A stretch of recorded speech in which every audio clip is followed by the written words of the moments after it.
조용한 밤, 별이 가득한 하늘을 올려다보는 것은 인간이 태어나면서부터 가진 본능에 가까운 행위였습니다.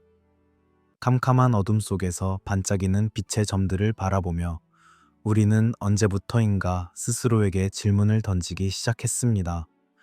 우리는 혼자인가? 라는 질문을요. 이 질문이 처음 인간의 마음속에 싹 튼 순간이 언제였는지는 아무도 정확히 알지 못합니다. 어쩌면 최초의 불을 피우고 그 불빛 너머의 어둠을 응시하던 그 순간부터였을지도 모릅니다.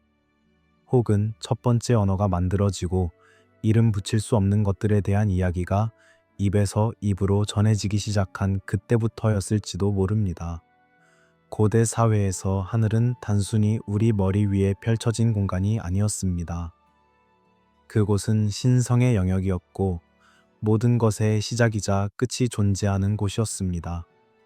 신들은 하늘에 살았고 조상들의 영혼도 하늘로 올라갔으며 별들은 그들의 눈동자처럼 우리를 내려다보았습니다. 그리고 때때로 어떤 존재들은 위에서 내려왔습니다. 그들은 신이라고 불렸고 조상이라고 불렸으며 교사라고도 불렸습니다. 그들이 누구였는지, 어디서 왔는지, 왜 왔는지에 대한 이야기는 시대와 장소에 따라 조금씩 달랐지만 그 근본적인 구조는 놀라울 만큼 비슷했습니다. 기록이 없던 시대, 인간은 구전과 신화를 통해 기억을 보존했습니다. 할아버지가 손자에게, 어머니가 딸에게, 제사장이 신에게 이야기를 전했습니다. 그 이야기들은 시간이 흐르며 조금씩 변형되었지만 핵심은 살아남았습니다. 하늘에서 온 존재들, 인간과는 다른 형상을 가진 이들, 지혜와 기술을 가르쳐준 스승들, 그리고 어느 날 다시 하늘로 돌아간 이들에 대한 이야기 말입니다. 이 다큐멘터리는 하나의 답을 제시하려는 것이 아닙니다. 오히려 그 반대입니다. 이것은 사유의 여정이며 질문의 연속이고 가능성의 탐구입니다. 우리는 공포가 아닌 호기심으로 이 주제에 통해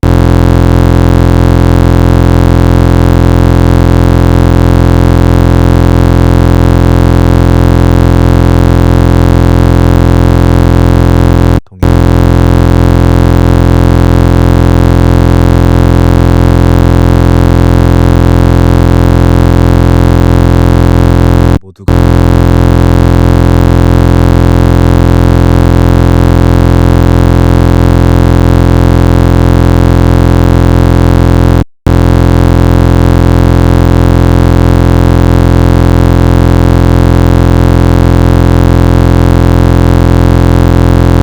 형성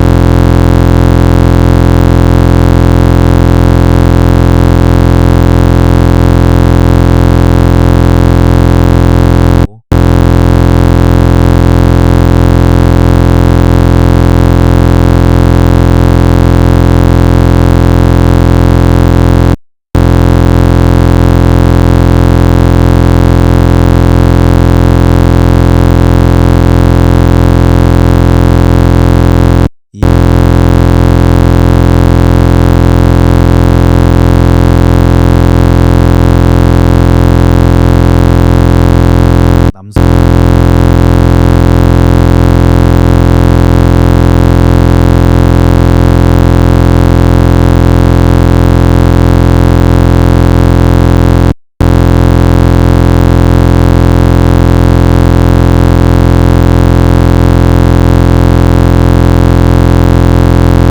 판단하는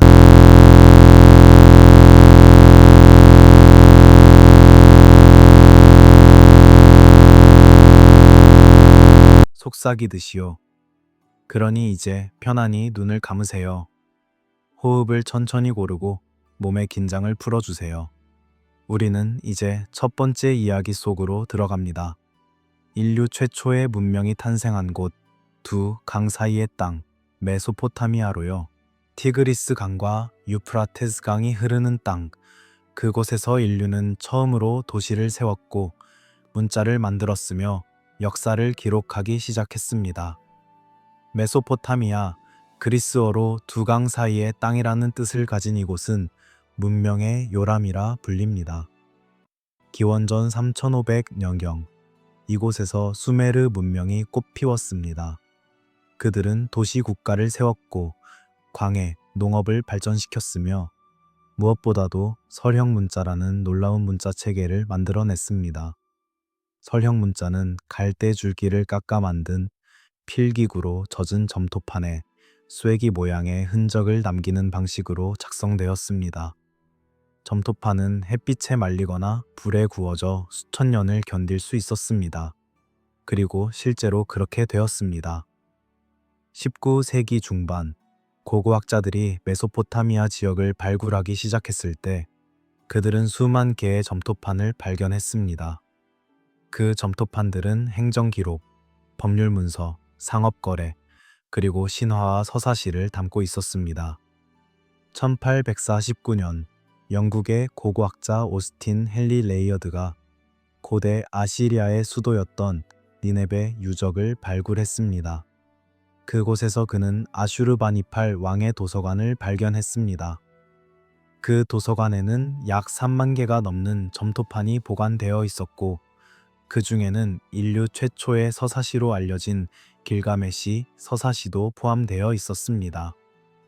하지만 길가메시 이야기만큼이나 흥미로운, 어쩌면 더욱 불가사의한 이야기들도 그 점토판들 사이에 숨어 있었습니다. 아눈나키라는 이름은 수메르어로 하늘에서 땅으로 내려온 자들이라는 뜻을 가지고 있습니다. 그들은 수메르 신화에서 가장 중요한 신들의 집단이었습니다. 안, 엔릴, 엔키와 같은 주요 신들을 포함하여 아눈나키는 우주의 질서를 유지하고 인간의 운명을 결정하며 때로는 인간 세계에 직접 개입하는 존재들이었습니다. 수메르인들은 아눈나키를 문자 그대로 하늘에서 내려온 존재로 여겼습니다. 그들은 별들 사이에서 왔고 지구에 도착했으며 이곳에서 문명을 세우고 인간을 창조했다고 믿었습니다. 에누마 엘리시라는 바빌로니아 창조 신화는 세계가 어떻게 만들어졌는지를 이야기합니다. 그 이야기 속에서 신들은 우주의 원초적 혼돈으로부터 질서를 만들어냅니다. 하지만 더욱 흥미로운 것은 아트라시스라는 또 다른 텍스트입니다.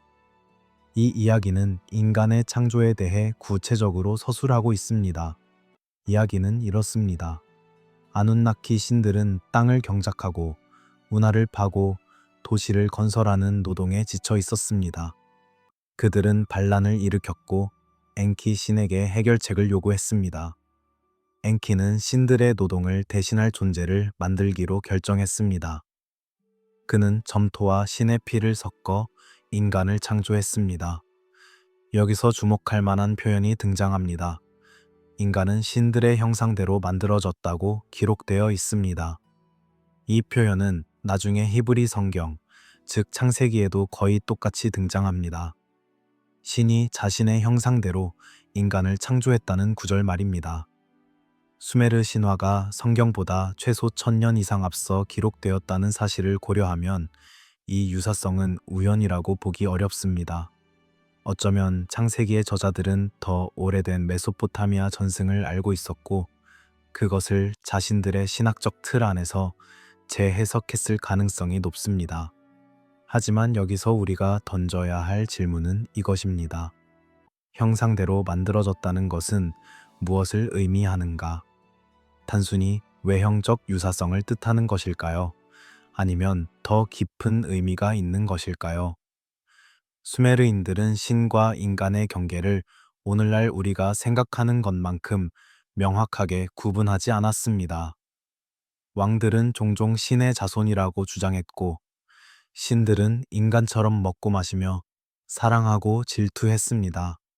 신화 속 신들은 초월적 존재이면서도 동시에 인간적이었고 멀리 있으면서도 가까이 있었습니다. 그리고 또 하나의 흥미로운 요소가 있습니다. 수메르 천문학입니다. 수메르인들은 놀라울 정도로 정교한 천문 관측 기록을 남겼습니다. 그들은 행성의 움직임을 추적했고 별자리를 명명했으며 황도대를 만들었습니다. 그들이 특히 중요하게 여긴 별자리 중 하나가 오리온 자리였습니다. 오리온은 수메르어로 우르안나, 즉 하늘의 빛이라고 불렸습니다. 많은 연구자들은 수메르 신화에서 오리온 자리가 아눈나키의 고향 또는 그들이 왔다고 여겨지는 방향을 상징한다고 해석합니다. 여기서 우리는 잠시 멈춰서서 생각해 봐야 합니다. 이 모든 이야기를 어떻게 읽어야 할까요? 문자 그대로 받아들여야 할까요? 아니면 은유로 이해해야 할까요? 하늘에서 내려온 존재들이라는 표현은 실제로 어딘가에서 날아온 존재를 의미하는 것일까요? 아니면 단순히 권위와 신성함을 표현하는 상징적 언어일까요? 고대인들에게 신이란 무엇이었을까요? 오늘날 우리가 생각하는 형이상학적 존재였을까요? 아니면 실제로 경험한 혹은 경험했다고 믿었던 존재였을까요? 20세기 중반 일부 연구자들은 고대 신화를 완전히 새로운 렌즈로 읽기 시작했습니다. 그들은 아눈나키가 외계에서 온 존재였을 가능성을 제기했습니다. 이 해석에 따르면 수메르인들이 신이라고 불렀던 존재들은 사실 다른 행성에서 온 고도로 발달한 생명체였고 그들은 지구에 착륙하여 인간 문명의 기초를 놓았다는 것입니다. 이 이론은 많은 비판을 받았습니다. 주류 고고학과 역사학계는 이를 근거 없는 추측이라고 일축했습니다. 하지만 이 해석이 완전히 사라지지 않은 이유는 그것이 어떤 질문들에 대해 놀라울 만큼 깔끔한 답을 제시하는 것처럼 보였기 때문입니다. 왜 수메르 문명은 갑자기 나타난 것처럼 보일까요? 왜 그들은 이미 완성된 형태의 문자 체계를 가지고 있었을까요? 왜 그들의 수학과 천문학은 그토록 정교했을까요? 왜 그들은 지구에서 맨눈으로 볼 수 없는 행성들에 대해 알고 있었던 것처럼 보일까요? 물론 이 질문들에 대한 합리적인 답들도 존재합니다. 수메르 이전에도 문화적 발전이 있었고, 문자는 수백 년에 걸쳐 서서히 발전했으며, 그들의 천문학적 지식은 수세대에 걸친 관찰의 결과였다는 것이지요. 하지만 그럼에도 불구하고 의문은 남습니다. 우리가 오늘날 이 점토판의 기록을 다시 읽는 이유는 무엇일까요? 단순한 호기심 때문일까요? 아니면 우리가 여전히 같은 질문을 던지고 있기 때문일까요? 우리는 혼자인가? 우리는 어디서 왔는가? 우리를 만든 존재가 있는가? 그 존재는 언젠가 돌아올 것인가? 수메르인들은 이 질문들에 대한 나름의 답을 점토판에 새겼습니다. 그 답이 문자 그대로의 진실인지 아니면 깊은 통찰을 담은 은유인지는 중요하지 않을지도 모릅니다. 중요한 것은 그들이 질문했다는 사실, 그리고 우리가 여전히 같은 질문을 던지고 있다는 사실입니다. 밤은 점점 깊어갑니다. 메소포타미아의 점토판들은 대형 박물관과 루브르 박물관의 유리 진열장 안에서 조용히 잠들어 있습니다. 하지만 그 안에 새겨진 이야기들은 여전히 살아 숨 쉬고 있습니다. 하늘에서 내려온 존재들, 인간을 만든 신들, 별들 사이에서 온 교사들, 이 이야기는 메소포타미아에만 국한된 것이 아니었습니다. 지구 반대편, 전혀 다른 문화권에서도 놀라울 만큼 비슷한 이야기들이 전해지고 있었습니다. 이제 우리는 시간과 공간을 가로질러 고대 메소포타미아에서 수천 킬로미터 떨어진 곳으로 이동합니다. 미국 남서부 애리조나와 뉴멕시코의 사막지대입니다. 이곳의 풍경은 메소포타미아의 푸른 강변과는 극명하게 대조됩니다. 붉은 바위 절벽, 끝없이 펼쳐진 사막, 그리고 뜨거운 태양 아래 일렁이는 신기루. 하지만 이 황량해 보이는 땅에도 오래된 이야기가 살아 있습니다. 호피 쪽은 북아메리카 원주민 부족 중 하나로 애리조나 북동부의 건조한 고원지대에서 1000년 이상 살아왔습니다. 그들의 이름 호피는 그들의 언어로 평화로운 사람들이라는 뜻입니다. 호피족은 농경 문화를 발전시켰고 정교한 종교의식을 유지했으며 무엇보다도 풍부한 구전 전승을 세대에서 세대로 전해왔습니다. 그들의 신화와 전설은 단순한 이야기가 아니라 세계관이자 역사이며 정체성의 근간이었습니다. 호피족의 우주론에서 세계는 여러 단계를 거쳐 창조되었습니다. 그들은 현재 우리가 사는 세계를 네 번째 세계라고 부릅니다. 이전의 세 번째 세계는 타락과 혼돈으로 멸망했고 선한 사람들만이 살아남아 이 네 번째 세계로 올라왔다고 합니다. 그리고 이 세계의 시작부터 특별한 존재들이 함께 했습니다.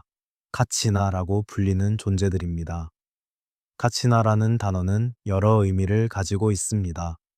그것은 영혼을 의미하기도 하고 조상을 의미하기도 하며 신을 의미하기도 합니다. 호피족에게 카치나는 단순히 숭배의 대상이 아니라 교사이자 친구이며 보호자였습니다. 카치나들은 1년 중 특정 기간 동안 호피족의 마을을 방문한다고 믿어졌습니다. 그들은 겨울 동지 무렵 도착하여 여름 동지까지 머물렀습니다. 그 기간 동안 호피족은 정교한 의식과 춤을 통해 카치나를 맞이하고 그들로부터 축복과 지혜를 받았습니다. 하지만 호피 전승 중에는 더욱 오래된 그리고 더욱 불가사의한 이야기들이 있습니다. 그것은 먼 옛날 카치나들이 처음 이 땅에 왔을 때의 이야기입니다. 어떤 전승에 따르면 카치나들은 하늘에서 왔다고 합니다. 그들은 불타는 방패를 타고 하늘을 가로질러 왔으며 천둥 같은 소리를 내며 땅에 내려왔다고 합니다. 그들은 호피족의 조상들에게 농사 짓는 법, 집 짓는 법, 그리고 의식을 치르는 법을 가르쳤습니다. 그들은 언어를 가르쳤고 별자리를 가르쳤으며 조화롭게 사는 법을 가르쳤습니다. 그리고 어느 날 그들의 임무가 끝났을 때 카치나들은 다시 하늘로 돌아갔습니다. 하지만 그들은 완전히 떠나지 않았습니다. 그들은 약속했습니다. 매년 특정 시기에 돌아오겠다고, 그리고 인간이 올바른 길을 걷고 있는지 지켜보겠다고. 그래서 호피족은 여전히 카치나 의식을 행합니다. 나무로 깎아 만든 카치나 인형을 만들고 가면과 의상을 입고 춤을 추며 카치나의 귀환을 기념합니다. 미국 남서부 곳곳에는 고대 원주민들이 남긴 암벽화와 암각화가 있습니다. 이 이미지들 중 상당수는 수백 년, 때로는 수천 년 전에 만들어진 것입니다. 그중 일부는 명백히 인간을 묘사한 것이고, 일부는 동물을 묘사한 것이며, 일부는 상징적 기호입니다. 하지만 일부는 다릅니다. 이상하게 큰 머리, 큰 눈, 가늘고 긴 팔다리를 가진 존재들이 그려져 있습니다. 때로는 후광 같은 것이나 안테나 같은 것이 머리에서 뻗어나온 모습으로 묘사되어 있습니다. 이 이미지들을 보는 순간 현대인들은 자연스럽게 어떤 연상을 하게 됩니다. 그레이라고 불리는 외계인의 전형적 이미지 말입니다. 큰 머리, 거대한 검은 눈, 작고 가느다란 몸. 유사성은 놀라울 정도입니다. 물론 이것이 직접적인 증거라고 말할 수는 없습니다. 고대 예술은 상징적이고 양식화된 경우가 많으며 문자 그대로 해석하는 것은 위험할 수 있습니다. 하지만 그럼에도 불구하고 이 유사성은 무시하기 어렵습니다. 일부 연구자들은 이렇게 주장합니다. 호피족의 카치나 전승은 실제 경험에 기반한 것이라고. 먼 과거 호피족의 조상들은 실제로 하늘에서 내려온 존재들을 만났고 그들로부터 지식을 배웠으며 그 경험을 신화의 형태로 보존했다는 것입니다. 이 해석은 과학적 증거가 부족하다는 비판을 받습니다. 하지만 완전히 무식할 수도 없는 것이 전 세계 여러 문화권에서 놀라울 만큼 유사한 이야기가 발견되기 때문입니다. 남아메리카의 잉카족은 비라코차라는 신을 숭배했습니다. 비라코차는 하늘에서 내려와 인간에게 문명을 가르친 후 다시 바다 너머로 떠났다고 전해집니다. 중앙 아메리카의 아즈텍족은 케찰코아틀이라는 깃털 달린 뱀신을 숭배했습니다. 케찰코아틀 역시 하늘에서 내려와 인간에게 농업, 천문학, 예술을 가르쳤다고 합니다. 이집트 신화에는 토트라는 지혜의 신이 있습니다.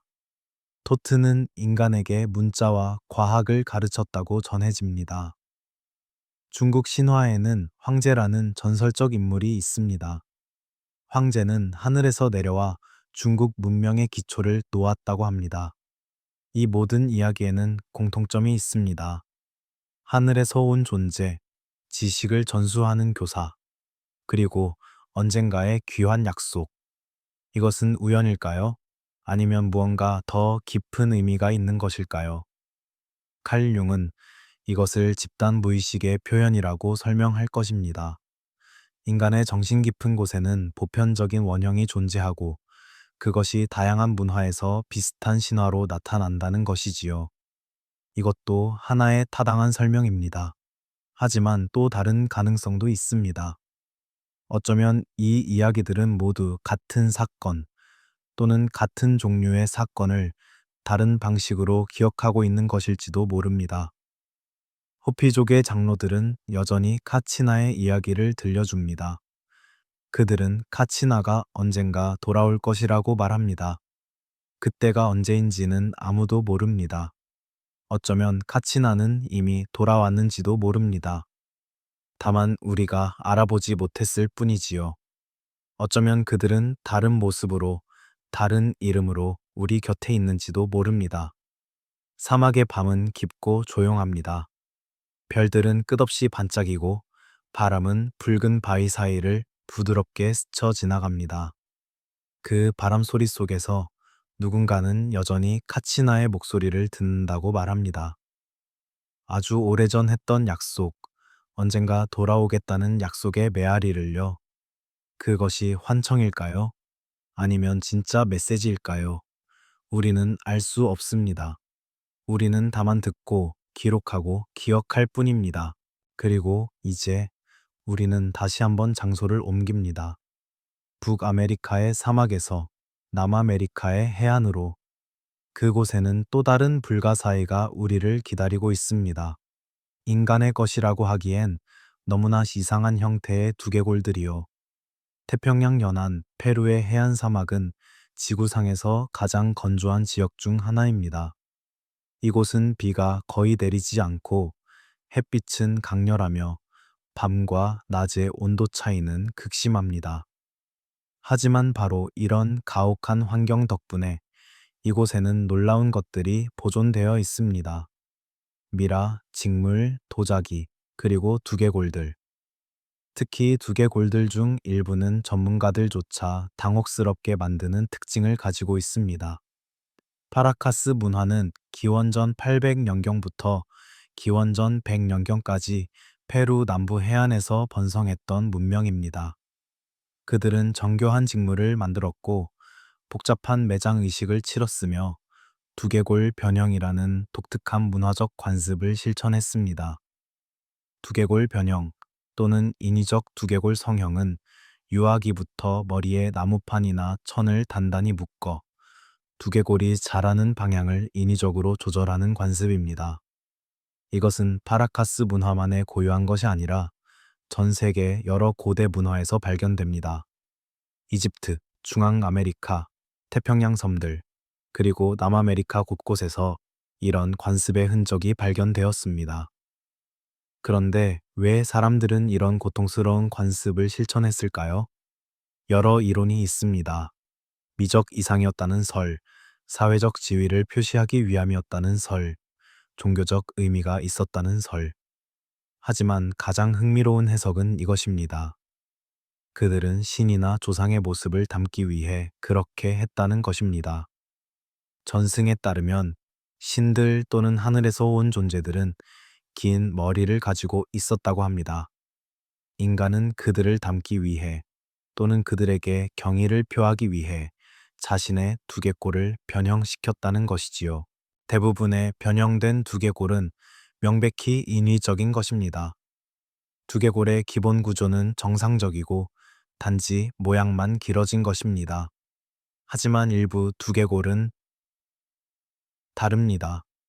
파라카스에서 발견된 일부 두개골은 일반적인 변형 두개골과는 다른 특징을 보입니다. 두개골 용량이 일반 인간보다 훨씬 크고 두개골의 두께가 다르며 봉합선의 패턴이 비정상적입니다. 심지어 일부는 정수리에 구멍이 하나만 있는 경우도 있습니다. 일반적으로 인간의 두개골에는 두 개의 정수리뼈가 있고 그 사이에 시상봉합선이 있습니다. 하지만 이 두개골들 중 일부는 마치 하나의 뼈로 이루어진 것처럼 보입니다. 2014년 일부 연구자들이 이 두개골들의 VNA 검사를 시도했습니다. 결과는 논란의 여지가 있었습니다. 일부 샘플에서는 알려지지 않은 유전자 마커가 발견되었다고 주장되었습니다. 하지만 이 주장은 과학계에서 널리 받아들여지지 않았습니다. 오염된 샘플일 가능성, 검사 방법의 문제, 그리고 해석의 오류 가능성이 지적되었습니다. 현재까지 이 두개골들이 인간이 아닌 다른 종에 속한다는 것을 입증하는 확실한 과학적 증거는 없습니다. 하지만 여전히 의문은 남습니다. 왜 이렇게 극단적인 변형을 시도했을까요? 단순한 미적 선호나 사회적 지위 표시치고는 너무 극단적입니다. 유에게 그토록 고통스러운 과정을 강요할 만큼 중요한 이유가 있었을 것입니다. 그 이유가 무엇이었을까요? 어쩌면 그들은 정말로 누군가를 닮으려 했던 것일까요? 그들이 본 것, 또는 그들의 조상이 보았다고 전해지는 것을 재현하려 했던 것일까요? 인간은 역사를 통틀어 다름을 신성화해 왔습니다. 특별한 외모, 특이한 능력, 비범한 특징을 가진 이들은 종종 신성하거나 저주받은 것으로 여겨졌습니다. 알비노는 어떤 문화에서는 신성한 존재로, 어떤 문화에서는 불길한 존재로 여겨졌습니다. 쌍둥이는 축복이거나 재앙이었습니다. 기형은 신의 표시이거나 악마의 표시였습니다. 다름은 항상 의미를 부여받았고 그 의미는 문화에 따라 달랐습니다. 파라카스의 사람들에게 긴 두개골은 어떤 의미였을까요? 그것은 권력의 상징이었을까요? 신성함의 표시였을까요? 아니면 조상과의 연결고리였을까요? 어쩌면 그들은 이렇게 믿었을지도 모릅니다. 먼 옛날 하늘에서 온 존재들은 긴 머리를 가지고 있었다고. 그들은 인간에게 지식을 주고 문명을 가르치고 그리고 떠났다고. 하지만 그들은 약속했다고, 언젠가 돌아오겠다고. 그리고 그들이 돌아왔을 때 자신들의 후손을 알아볼 수 있도록 인간은 그들의 모습을 닮으려 했다는 것입니다. 이것은 물론 추측입니다. 증명할 방법이 없는 상상입니다. 하지만 완전히 근거 없는 것도 아닙니다. 왜냐하면 파라카스뿐만 아니라 이집트, 마야, 올맥 등 여러 고대 문명에서 비슷한 관습이 발견되고 각각의 문화에서 비슷한 전승이 전해지기 때문입니다. 하늘에서 온 신들, 긴 머리를 가진 존재들, 지식을 주는 교사들. 이것은 우연일까요? 아니면 무언가 더 깊은 연결이 있는 것일까요? 페루 해안의 바람은 차갑고 건조합니다. 고대 무덤들은 모래 속에 묻혀 있고 미라들은 천년의 시간을 견디며 조용히 누워 있습니다. 그들의 긴 두개골은 여전히 수수께끼입니다. 과학은 그것이 인위적 변형의 결과라고 설명합니다. 하지만 과학은 왜라는 질문에는 완전한 답을 주지 못합니다. 왜 그들은 그렇게 했을까요? 무엇을 믿었을까요? 무엇을 보았을까요? 혹은 무엇을 보았다고 전해 들었을까요? 답은 모래 속 깊이 묻혀 있을지도 모릅니다. 혹은 영원히 알 수 없는 것일지도 모릅니다. 하지만 질문은 남습니다. 그리고 그 질문은 우리를 다음 이야기로 이끕니다.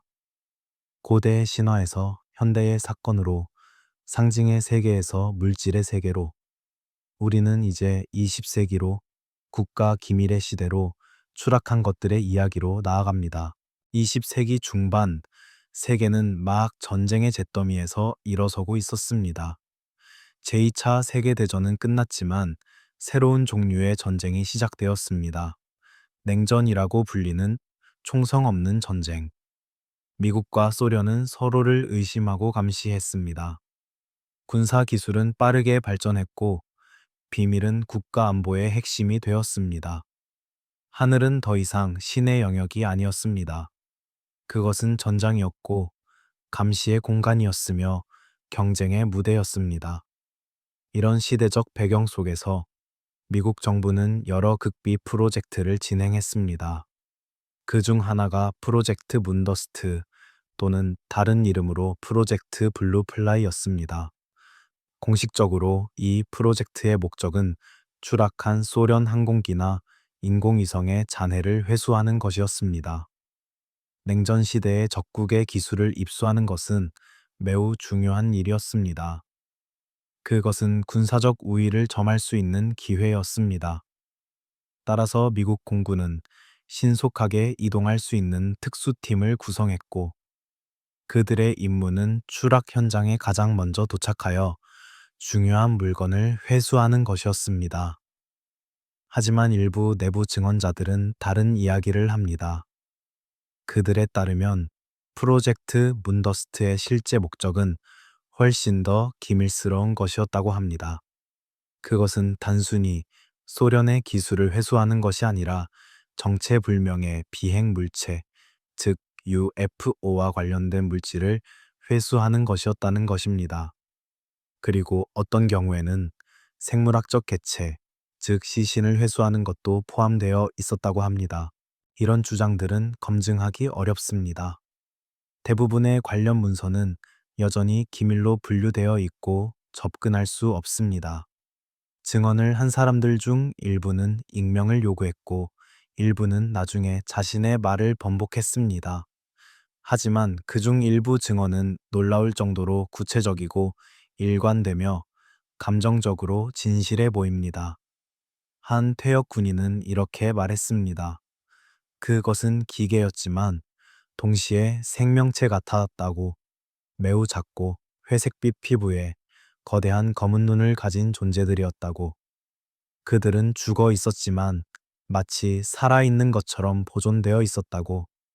그는 그것을 생체 기계라고 표현했습니다. 살과 금속이 하나로 융합된 것 같았다고. 이런 묘사는 현대의 그레이 이미지와 정확히 일치합니다. 작은 키, 가느다란 팔다리, 큰 머리, 거대한 검은 눈, 그리고 회색 피부. 이것은 1950년대 이후 수많은 UFO 목격담과 납치 사건에서 반복적으로 나타나는 묘사입니다. 하지만 여기서 흥미로운 점은 이것입니다. 이 증언들 중 상당수는 그레이라는 이미지가 대중문화에 널리 퍼지기 이전에 나온 것입니다. 사람들이 영화나 TV에서 그레이를 보기 전에 이미 비슷한 묘사를 하고 있었다는 것입니다. 왜 정부는 침묵을 선택했을까요? 만약 정말로 외계 생명체의 증거를 발견했다면 왜 그것을 숨겼을까요? 여러 이론이 있습니다. 첫째, 대중의 공황을 우려했다는 설입니다. 1938년 오손 웰스의 라디오 드라마 우주전쟁이 방송되었을 때 많은 청취자들이 그것을 실제 뉴스로 착각하고 공황에 빠졌습니다. 정부는 외계 생명체의 존재가 공개될 경우 비슷한 혹은 더 심각한 혼란이 발생할 것을 우려했을지도 모릅니다. 둘째, 종교적 영향을 우려했다는 설입니다. 외계 생명체의 존재는 많은 종교적 세계관에 도전이 될 수 있습니다. 인간이 우주에서 유일하고 특별한 존재가 아니라면 창조 이야기는 어떻게 되는 것일까요? 신의 형상대로 만들어진 존재라는 개념은 어떻게 되는 것일까요? 정부는 이런 질문들이 사회적 혼란을 야기할 것을 우려했을지도 모릅니다. 셋째, 군사적 이유입니다. 만약 외계 기술을 회수했다면 그것은 엄청난 군사적 가치를 가질 것입니다. 그것을 공개하는 것은 적국에게 정보를 제공하는 것과 같습니다. 따라서 기밀을 유지하는 것이 국가 안보상 필수적이라고 판단했을 것입니다. 넷째, 그리고 가장 불편한 가능성은 정부 스스로도 무엇을 발견했는지 정확히 이해하지 못했다는 것입니다. 어쩌면 그들은 회수한 것들을 분석하려 했지만 기존의 과학으로는 설명할 수 없었을지도 모릅니다. 모르는 것을 인정하는 것, 통제할 수 없다는 것을 인정하는 것은 권력자에게 매우 어려운 일입니다. 따라서 침묵이 가장 안전한 선택이었을지도 모릅니다. 하지만 침묵은 공백을 만들고 공백은 추측으로 채워집니다. 공식적인 설명이 없을 때 사람들은 자신만의 이야기를 만듭니다. 이것이 음모론이 탄생하는 방식입니다. 정부가 침묵하면 할수록 사람들의 의심은 커집니다. 무언가 숨기는 것이 있다는 확신이 강해집니다. 그리고 이 의심과 확신은 때때로 진실보다 더 강력한 힘을 가집니다. 인간은 알 준비가 되었을까요? 만약 내일 정부가 나와서 우리는 외계 생명체와 접촉했습니다. 라고 발표한다면 우리는 어떻게 반응할까요? 공황에 빠질까요? 안도할까요? 흥분할까요? 두려워할까요? 아니면 이미 많은 사람들이 그것을 믿고 있기 때문에 단지 확인에 불과할 뿐일까요? 우리는 알 수 없습니다. 하지만 한 가지는 확실합니다. 질문은 사라지지 않을 것이라는 점입니다. 밤은 깊어갑니다. 어딘가의 군사기지에서는 여전히 기밀 문서들이 잠긴 금고 안에 보관되어 있습니다. 어딘가의 창고에는 정체불명의 잔해들이 박스 안에 담겨 있습니다. 어딘가의 냉동고에는 어쩌면 우리가 상상할 수 없는 것들이 보존되어 있을지도 모릅니다. 혹은 그 모든 것이 단지 상상일 뿐이고 실제로는 아무것도 없을지도 모릅니다. 진실은 회색지대 속에 있습니다. 사실과 믿음 사이, 증거와 증언 사이, 공식 설명과 내부 폭로 사이에 어딘가에요. 그리고 그 회색지대의 가장 유명한 사건, 가장 오래 지속되고 가장 많이 논의되며 가장 깊이 우리 문화에 뿌리 내린 사건으로 우리는 이제 들어갑니다. 1947년 뉴멕시코 사막 로즈웰로요. 1947년 여름 뉴멕시코의 밤하늘은 평소와 다름없이 맑고 별이 가득했습니다. 사막의 밤은 고요했고 바람은 건조했으며 별들은 손에 닿을 듯 가까워 보였습니다. 하지만 그해 7월 초, 그 고요함이 깨졌습니다. 무언가가 하늘에서 떨어졌고 그것은 70년이 넘는 세월 동안 끝나지 않을 미스터리의 시작이었습니다. 7월 초 로즈웰 근처의 한 목장에서 목장주 맥브레이즐이 이상한 잔해를 발견했습니다. 넓은 지역에 흩어져 있는 금속 조각들, 이상한 재질의 막대기들, 그리고 설명하기 어려운 물질들이었습니다. 브레이즐은 처음에는 별 신경을 쓰지 않았습니다. 하지만 며칠 후 그는 보안관에게 이것을 보고했고 보안관은 로즈웰 육군 비행장에 연락했습니다. 군이 현장에 도착했고 잔해를 회수하기 시작했습니다. 그리고 7월 8일 로즈웰 육군 비행장의 공보관 월터 하우트 중위가 보도자료를 발표했습니다. 그 내용은 놀라웠습니다. 군이 비행 접시의 잔해를 회수했다는 것이었습니다. 이 발표는 즉시 전국적인 센세이션을 일으켰습니다. 신문들은 앞다투어 이 소식을 보도했습니다. 드디어 UFO의 증거가 발견된 것처럼 보였습니다. 하지만 불과 몇 시간 후 상황은 완전히 바뀌었습니다. 포트워스 육군 비행장의 사령관 로저 레이미 장군이 기자회견을 열었습니다. 그는 잔해를 공개했고 그것이 비행 접시가 아니라 기상 관측용 풍선이라고 설명했습니다. 신문 기자들은 그 잔해를 사진으로 찍었고 정말로 그것은 찢어진 고무와 알루미늄 막대 그리고 반사판처럼 보이는 물질로 이루어진 평범한 풍선 같았습니다. 군은 실수를 인정했습니다. 경험이 부족한 장교가 풍선을 비행 접시로 착각했다는 것이었습니다. 이것으로 사건은 끝난 것처럼 보였습니다. 언론의 관심은 빠르게 식었고 로즈웰은 다시 조용한 사막 도시로 돌아갔습니다. 30년 동안 이 사건은 거의 잊혔습니다. 하지만 1970년대 후반 일부 연구자들이 이 사건을 다시 조사하기 시작했습니다. 그들은 당시의 목격자들을 찾아냈고 인터뷰를 했습니다. 그리고 놀라운 증언들을 수집했습니다. 여러 목격자들은 회수된 잔해가 단순한 풍선이 아니었다고 주장했습니다. 그것은 찢어지지 않는 금속이었고, 구겨도 다시 원래 형태로 돌아오는 물질이었으며, 어떤 문자 같은 것이 새겨져 있었다고 합니다. 더욱 충격적인 증언도 나왔습니다. 일부 증인들은 잔해와 함께 시신도 회수되었다고 주장했습니다. 작고 회색빛 피부에 큰 머리와 큰 눈을 가진 존재들의 시신이었다고요. 가장 유명한 증언 중 하나는 글렌 데니스라는 장의사의 이야기입니다. 그는 로즈웰의 장의사로 일하고 있었는데 사건 직후 군 기지에서 전화를 받았다고 합니다. 그들은 작은 관, 특히 어린아이 크기의 밀폐된 관에 대해 문의했다고 합니다. 데니스는 이상하게 여겼지만 정보를 제공했습니다. 며칠 후 그는 기지 병원에서 일하는 간호사 친구를 만났는데 그녀는 겁에 질려 있었다고 합니다. 그녀는 자신이 부검에 참여했다고, 그리고 그것은 인간이 아니었다고 말했다는 것입니다. 하지만 그녀는 곧 다른 곳으로 전속되었고 다시는 연락이 닿지 않았다고 합니다. 이런 증언들은 신빙성 논란에 휩싸였습니다. 일부 증인들은 나중에 자신의 이야기를 바꿨고, 일부는 거짓말 탐지기 검사를 거부했으며, 일부는 기억이 일관되지 않았습니다. 회의론자들은 이것이 기억의 왜곡, 집단적 착각 혹은 의도적인 거짓말의 결과라고 주장합니다. 하지만 로즈웰 사건을 믿는 사람들은 이렇게 반박합니다.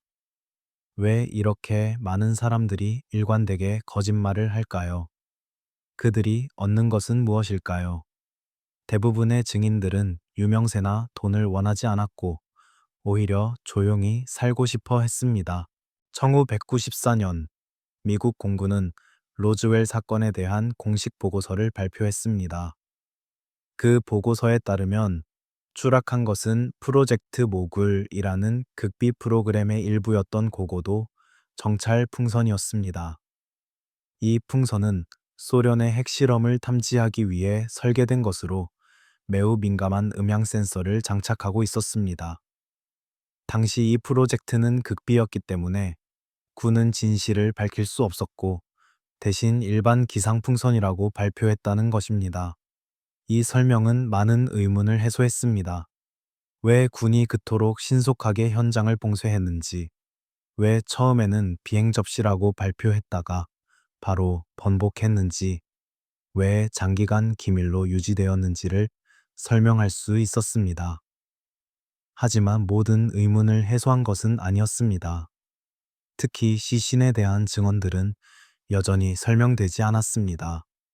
1997년 공군은 추가 보고서를 발표했습니다. 이번에는 시신 목격담을 다루었습니다. 공군에 따르면 목격자들이 본 것은 외계인 시신이 아니라 인체의 모형 덤이었다고 합니다. 1950년대 초 공군은 고고도 낙하산 실험을 위해 인체 크기의 더미를 사용했습니다. 이 더미들은 높은 고도에서 떨어뜨려졌고 때로는 사막에 추락했습니다. 목격자들은 시간을 착각하여 1947년의 사건과 1950년대의 더미 실험을 혼동했다는 것입니다. 이 설명도 일부 사람들을 납득시켰습니다. 하지만 많은 사람들은 여전히 의심했습니다. 사람들이 정말 7년의 시간 차이를 착각할까요? 그렇게 많은 사람들이 동시에 같은 착각을 할 수 있을까요? 아니면 정부가 여전히 무언가를 숨기고 있는 것일까요? 로즈웰은 이제 단순한 사건이 아니라 하나의 신화가 되었습니다. 로즈웰이라는 이름은 UFO와 동의어가 되었고, 이 작은 사막 도시는 외계인 관광의 중심지가 되었습니다. 매년 수만 명의 방문객들이 로즈웰을 찾아옵니다. 그들은 UFO 박물관을 방문하고 외계인 모양의 기념품을 사고 사건 현장을 찾아갑니다. 로즈웰은 미국 대중문화의 일부가 되었고 수많은 영화, TV 프로그램, 책, 노래의 소재가 되었습니다. 하지만 더 중요한 것은 로즈웰이 상징하는 것입니다. 로즈웰은 정부에 대한 불신, 공식 설명에 대한 회의, 그리고 진실이 숨겨져 있다는 믿음을 대표합니다. 로즈웰은 우리가 모든 것을 알지 못한다는 느낌, 무언가 중요한 것이 우리에게 감춰져 있다는 불안감을 상징합니다. 그리고 어쩌면 그것이 로즈웰이 70년이 넘도록 살아남은 이유일 것입니다. 진실 여부와 상관없이 로즈웰은 우리의 깊은 심리적 욕구를 충족시킵니다. 우리는 혼자가 아니라는 욕구, 우리보다 위대한 무언가가 존재한다는 욕구, 그리고 언젠가 그 진실이 밝혀질 것이라는 희망 말입니다. 사막의 밤은 여전히 고요합니다. 별들은 여전히 반짝이고 바람은 여전히 불며 로즈웰은 여전히 그곳에 있습니다. 진실이 무엇이든 로즈웰의 전설은 계속될 것입니다. 왜냐하면 그것은 단순한 사실의 문제가 아니라 믿음과 의미의 문제이기 때문입니다. 그리고 믿음은 사실보다 오래 살아남습니다. 우리는 이제 로즈웰을 떠나 또 다른 종류의 이야기로 들어갑니다. 추락한 물체가 아니라 끌려간 사람들의 이야기로요. 반복되는 납치 서사, 그것이 무엇을 의미하는지, 왜 그토록 많은 사람들이 비슷한 경험을 보고하는지에 대한 이야기로 나아갑니다. 밤길을 운전하고 있습니다. 도로는 텅 비어 있고 주변은 어둡습니다. 라디오에서는 음악이 희미하게 흘러나오고 헤드라이트 불빛이 앞의 도로를 비춥니다. 평범한 밤입니다. 평화로운 밤입니다. 그런데 갑자기 하늘에서 빛이 나타납니다. 처음에는 별인 줄 알았습니다. 하지만 그것은 점점 커집니다. 점점 밝아집니다. 그리고 갑자기 모든 것이 하얗게 변합니다. 다음 순간 당신은 도로 한가운데 서 있습니다. 차는 몇 킬로미터 뒤에 있습니다. 시간은 2시간이 지나 있습니다. 하지만 당신은 그 2시간 동안 무슨 일이 있었는지 기억하지 못합니다. 단지 희미한 이미지들만 남아 있습니다. 밝은 빛, 금속성 소리, 그리고 큰 검은 눈들. 당신은 두렵습니다. 하지만 왜 두려운지 모릅니다. 무언가 잘못되었다는 느낌만 있을 뿐입니다. 이것은 수천 명의 사람들이 보고한 경험입니다. 외계인 납치 또는 외계인과의 조우라고 불리는 현상입니다. 이 현상의 가장 유명한 사례 중 하나는 1961년 9월 19일 밤에 일어난 베티와 바니 힐 부부의 경험입니다. 그들은 뉴햄프셔에서 휴가를 마치고 집으로 돌아가는 길이었습니다. 밤늦게 외딴 시골길을 운전하던 중 그들은 하늘에서 이상한 빛을 보았습니다. 처음에는 별이나 비행기라고 생각했지만 그 빛은 점점 가까워졌고 결국 그들의 차를 따라오기 시작했습니다. 바니는 차를 세우고 쌍안경으로 그것을 관찰했습니다. 그는 원반 모양의 물체와 그 안에 인간형 존재들을 보았다고 주장했습니다. 공포에 사로잡힌 그는 차로 돌아와 가능한 한 빨리 운전하여 도망쳤습니다. 하지만 그 후의 기억은 흐릿했습니다. 그들이 다음으로 기억하는 것은 집에서 56km 떨어진 곳에 있었다는 것, 그리고 약 2시간의 시간이 사라졌다는 것이었습니다. 돌아온 후 부부는 설명할 수 없는 증상들을 겪었습니다. 악몽, 불안, 그리고 사라진 시간에 대한 강박적 생각. 베티의 드레스에는 찢어진 자국이 있었고 바니의 구두는 이상하게 긁혀 있었으며 채는 설명할 수 없는 자국들이 있었습니다. 2년 후 그들은 보스턴의 정신과 의사 벤저민 사이먼 박사를 찾아갔습니다. 사이먼 박사는 그들에게 최면 회상 요법을 시도했습니다. 최면 상태에서 베티와 바니는 놀라운 이야기를 했습니다. 그들은 차에서 끌려 나와 우주선 안으로 들어갔다고 했습니다. 그곳에서 작고 회색빛 피부를 가진 존재들이 그들을 검사했다고 합니다. 의료기구 같은 것들이 사용되었고 샘플이 채취되었으며 질문들이 던져졌다고 합니다. 베티는 특히 자세한 묘사를 했습니다. 존재들의 외모, 우주선의 내부 구조, 그리고 그들이 보여준 별자리 지도까지요. 놀랍게도 베티가 묘사한 별자리는 실제 별자리와 일치하는 것으로 나중에 밝혀졌습니다. 구체적으로는 제타 레티큘리라는 쌍성계였습니다. 힐 부부의 사건은 외계인 납치 현상의 전형이 되었습니다. 그 이후 수십 년 동안 비슷한 경험을 보고하는 사람들이 계속 나타났습니다. 그리고 놀랍게도 그들의 이야기는 놀라울 정도로 유사한 패턴을 보였습니다. 밤에 혼자 있거나 외딴 곳에 있을 때 경험이 시작됩니다. 밝은 빛이 나타나고 시간이 멈춘 것 같은 느낌이 듭니다. 그리고 다음 기억은 다른 장소, 다른 시간에 있다는 것입니다. 중간의 시간은 사라져 있습니다. 최면 회상을 통해 많은 사람들이 비슷한 경험을 보고했습니다.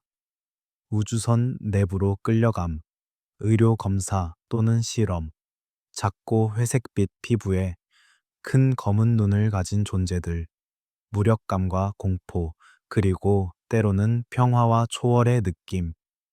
일부는 자신에게 임플란트가 삽입되었다고 주장했고, 실제로 몸에서 설명할 수 없는 금속 조각이 발견되는 경우도 있었습니다.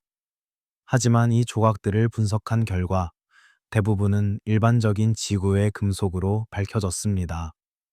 과학계와 심리학계는 이 현상을 어떻게 설명할까요? 여러 이론이 있습니다. 첫째, 수면마비 현상입니다. 수면마비는 잠에서 깨어나는 과정에서 몸은 깨어났지만 뇌는 여전히 꿈꾸는 상태에 있을 때 발생합니다.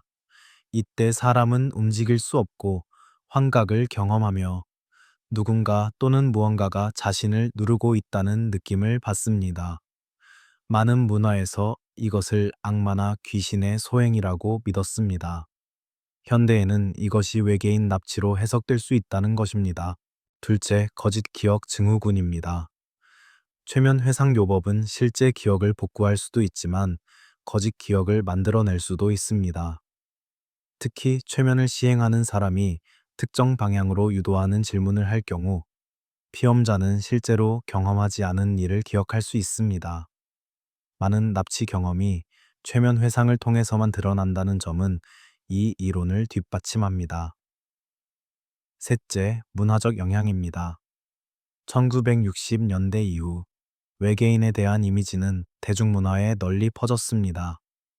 영화, TV 프로그램, 책, 만화가 모두 비슷한 외계인 이미지를 반복적으로 제시했습니다. 사람들은 무의식적으로 이 이미지를 내면화했고 설명할 수 없는 경험을 할 때 이 문화적 틀로 그것을 해석했다는 것입니다. 넷째, 심리적 요인입니다. 일부 연구자들은 납치 경험을 보고하는 사람들 중 상당수가 환상 경향성이 높다는 것을 발견했습니다. 환상 경향성이란 생생한 상상을 실제 경험으로 착각하는 경향을 말합니다. 또한 일부는 해리 장애나 외상 후 스트레스 장애를 가지고 있었습니다. 납치 경험이 실제 외상적 경험, 예를 들어 성폭력이나 학대의 은유적 표현일 수 있다는 해석도 있습니다. 하지만 이 모든 설명에도 불구하고 일부 측면은 여전히 수수께끼로 남아 있습니다. 왜 이렇게 많은 사람들이 서로 알지도 못하면서 거의 똑같은 경험을 보고 할까요? 왜 묘사되는 존재들이 그토록 일관될까요? 왜 같은 패턴, 같은 절차, 같은 환경이 반복될까요? 칼 융은 이것을 집단 무의식의 표현이라고 설명했을 것입니다. 인류의 정신 깊은 곳에는 보편적인 원형 이미지들이 있고 그것이 비슷한 꿈이나 환각으로 나타난다는 것이지요. 또 다른 흥미로운 점은 납치 경험의 감정적 특성입니다. 대부분의 경험자들은 공포를 느꼈다고 보고합니다. 하지만 그것은 괴물에 대한 공포나 고통에 대한 공포가 아닙니다. 그것은 무력감에 대한 공포입니다. 통제력 상실, 자율성 박탈, 그리고 자신의 몸이 더 이상 자신의 것이 아니라는 느낌. 이것은 매우 특별한 종류의 공포이며 외상적 경험의 핵심적 특징입니다. 어떤 연구자들은 납치 서사가 현대 사회의 불안을 반영한다고 주장합니다. 기술의 발전, 정부와 기업의 감시, 개인정보 침해, 의료 시스템에 대한 불신, 이 모든 것이 무력감과 통제력 상실의 느낌을 만듭니다.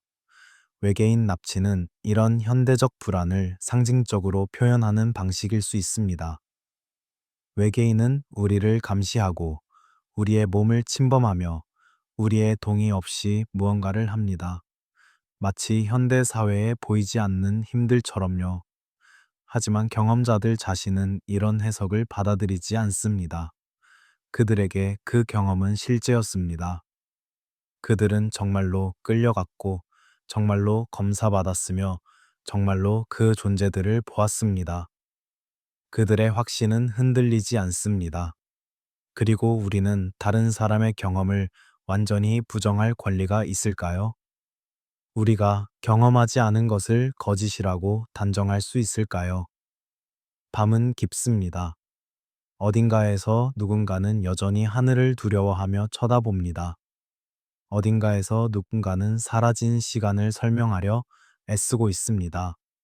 어딘가에서 누군가는 자신의 경험이 인정받기를 바라며 이야기를 나누고 있습니다. 그들의 이야기가 진실인지 환상인지 우리는 확실히 알 수 없습니다. 하지만 그 이야기들이 우리에게 무언가를 말해주고 있다는 것은 확실합니다. 우리의 두려움에 대해, 우리의 욕구에 대해, 그리고 우리가 살고 있는 세계에 대해서요. 그리고 이제 우리는 더 오래된 이야기로 돌아갑니다. 현대의 납치 서사가 아니라 고대의 경고 서사로요. 성서와 외경이 말하는 감시자들, 와처들의 이야기로 나아갑니다. 에녹서는 성경의 정경에 포함되지 않은 고대 유대교 문헌입니다. 하지만 초기 기독교 공동체에서는 널리 읽혔고 일부 교회에서는 여전히 정경으로 인정합니다. 이 책은 에녹이라는 인물의 이름을 따서 지어졌습니다. 에녹은 창세기에 짧게 언급되는 인물로 그는 신과 동행하다가 죽지 않고 하늘로 올라갔다고 전해집니다. 에녹서는 에녹이 하늘에서 보고 들은 것을 기록한 형식으로 되어 있습니다. 에녹서의 가장 유명한 부분은 와처들, 즉 감시자들에 대한 이야기입니다. 감시자들은 천사였습니다. 그들의 임무는 인간을 관찰하고 보호하는 것이었습니다. 하지만 창세기 6장에 짧게 언급된 것처럼 일부 감시자들은 타락했습니다. 그들은 인간 여성들의 아름다움을 보고 욕망을 느꼈고 하늘에서 내려와 그들과 결혼했습니다. 에녹서는 이 사건을 매우 자세히 서술합니다. 감시자들의 지도자는 세미야자였고 그와 함께 200명의 천사가 헤르몬 산에 내려왔습니다. 그들은 서로 맹세했습니다. 이 일을 끝까지 해내겠다고, 서로를 배신하지 않겠다고. 그들은 인간 여성들을 아내로 삼았고 그 결합에서 네피림이 태어났습니다. 네피림은 거인이었고 강력했으며 폭력적이었습니다. 그들은 땅을 황폐화시키고 인간을 억압했습니다. 하지만 감시자들의 죄는 거기서 끝나지 않았습니다. 그들은 인간에게 금지된 지식을 가르쳤습니다. 아자젤이라는 천사는 무기 만드는 법, 금속을 다루는 법, 그리고 화장하는 법을 가르쳤습니다. 다른 감시자들은 주술, 점성술, 약초학, 그리고 징조를 읽는 법을 가르쳤습니다. 이 지식들은 인간 문명을 발전시켰지만 동시에 전쟁, 허영, 그리고 우상숭배를 가져왔습니다. 지구는 혼돈과 폭력으로 가득 찼습니다. 네피림은 인간을 잡아먹었고 서로를 죽였습니다. 땅은 피로 물들었고 하늘은 인간의 비명으로 가득 찼습니다. 마침내 신이 개입했습니다. 신은 대천사들에게 명령했습니다. 감시자들을 포획하고 네피림을 멸망시키며 지구를 정화하라고. 대홍수가 명령되었고 세상은 물로 씻겨졌습니다. 노아와 그의 가족만이 살아남았고 새로운 세계가 시작되었습니다. 감시자들은 땅 밑 깊은 곳에 갇혔습니다. 그들은 심판의 날까지 그곳에서 고통받을 것이라고 선고받았습니다. 하지만 그들의 영향은 완전히 사라지지 않았습니다. 네피림의 영혼은 악령이 되어 지구를 떠돌았고 금지된 지식은 살아남은 인간들에게 전해졌습니다. 이 이야기를 현대의 시각으로 다시 읽으면 어떻게 될까요? 일부 연구자들은 놀라운 해석을 제시합니다. 감시자들은 천사가 아니라 외계 존재였다고. 그들은 우주에서 왔고 인간을 관찰하고 있었으며 일부는 인간과 상호작용하기로 결정했다고. 그들은 인간 여성과 결합했고 그 결과 혼혈 존재가 태어났다고. 그들은 첨단 기술을 가르쳤고 그것이 금지된 지식으로 기록되었다고. 이 해석은 과학적으로 입증되지 않았습니다. 하지만 흥미로운 점은 이것입니다. 감시자 이야기의 구조가 현대 외계인 납치 서사와 놀라울 만큼 유사하다는 것입니다. 하늘에서 온 존재들, 인간과의 상호작용, 생식 실험 또는 혼혈, 금지된 지식의 전수, 그리고 인간을 관찰하는 행위. 이 모든 요소가 양쪽 이야기에 모두 나타납니다. 또한 와처라는 개념 자체가 흥미롭습니다. 그들은 감시하는 존재입니다. 인간을 지켜보고 관찰하며 기록합니다. 많은 외계인 조우 사례에서도 비슷한 느낌이 보고됩니다. 외계인들은 인간을 연구하는 것 같다고, 마치 과학자가 실험 대상을 관찰하듯이 행동한다고. 이것은 우연의 일치일까요? 아니면 같은 현상을 다른 시대의 언어로 표현한 것일까요? 도덕과 기술의 관계도 주목할 만합니다. 에녹서에서 지식 자체는 나쁜 것이 아닙니다. 하지만 그 지식을 얻는 방식, 그리고 그것을 사용하는 방식이 문제였습니다. 감시자들은 인간이 준비되지 않은 지식을 너무 빨리 주었고, 인간은 그것을 지혜롭게 사용하지 못했습니다. 오늘날 우리도 비슷한 딜레마에 직면해 있지 않나요? 우리는 엄청난 기술적 능력을 가지고 있지만, 그것을 지혜롭게 사용하는 방법은 아직 배우지 못했습니다. 감시자 이야기는 경고입니다. 금지된 것을 탐구하는 것의 위험, 경계를 넘는 것의 대가, 그리고 지식과 책임의 관계에 대한 경고. 이것은 고대의 이야기이지만 놀라울 만큼 현대적입니다. 우리는 여전히 같은 질문을 던지고 있습니다. 얼마나 알아야 할까요? 얼마나 멀리 갈 수 있을까요? 어떤 경계는 넘지 말아야 할까요? 그리고 또 하나의 질문이 있습니다. 감시자들은 정말 사라진 것일까요? 에녹서에 따르면 그들은 땅 밑에 갇혔습니다. 하지만 어떤 전승에서는 일부가 여전히 자유롭게 돌아다닌다고 합니다. 그들은 형태를 바꿀 수 있고 인간 사이에 숨어 있으며 여전히 관찰하고 있다고. 이것은 단지 신화일까요? 아니면 무언가 더 깊은 진실을 담고 있는 것일까요? 밤은 고요합니다. 별들은 여전히 우리를 내려다보고 있습니다. 누가 우리를 보고 있을까요? 신일까요? 천사일까요? 외계인일까요? 아니면 아무도 없을까요? 우리는 감시받고 있다는 느낌을 떨칠 수 없습니다. 언제나 누군가, 무언가가 우리를 지켜보고 있다는 느낌. 그것은 환상일까요? 아니면 오래된 기억일까요? 우리는 알 수 없습니다. 우리는 다만 느낄 뿐입니다. 그리고 이제 우리는 하늘 너머로 다른 행성으로, 화성으로 시선을 돌립니다. 인간이 오랫동안 생명이 있을 것이라고 상상해온 붉은 행성으로요. 화성은 밤하늘에서 붉게 빛납니다. 고대인들은 그 붉은 빛을 보고 전쟁의 신이라고 생각했습니다. 로마인들은 그것을 마르스라고 불렀고 그리스인들은 아레스라고 불렀습니다. 하지만 19세기 후반 화성에 대한 인식이 바뀌기 시작했습니다. 그것은 더 이상 신의 영역이 아니라 탐구의 대상이 되었습니다. 1877년 이탈리아 천문학자 조반니 스키아파렐리는 화성을 관측하던 중 표면에 선 같은 구조를 발견했습니다. 그는 이것을 카날리라고 불렀는데 이탈리아어로 수로 또는 해협이라는 뜻입니다. 하지만 영어로 번역되면서 캐널, 즉 운하로 옮겨졌습니다. 운하는 자연적으로 형성될 수 없습니다. 누군가 만든 것입니다. 이 오해가 화성 문명 사상의 시작이었습니다. 미국의 천문학자 퍼시벌 로웰은 이 아이디어에 매료되었습니다. 그는 애리조나에 천문대를 세우고 화성을 집중적으로 관측했습니다. 그는 수백 개의 운하를 그렸고 그것들이 거대한 관계 시스템이라고 주장했습니다. 그의 이론에 따르면 화성은 물이 부족한 행성이었고 화성인들은 극지방의 얼음을 적도 지역으로 운반하기 위해 거대한 운하 시스템을 건설했다는 것입니다. 이것은 멸망해가는 문명의 필사적인 생존 시도였다고 그는 믿었습니다. 로웰의 이론은 과학계에서 회의적으로 받아들여졌습니다. 하지만 대중의 상상력을 사로잡았습니다.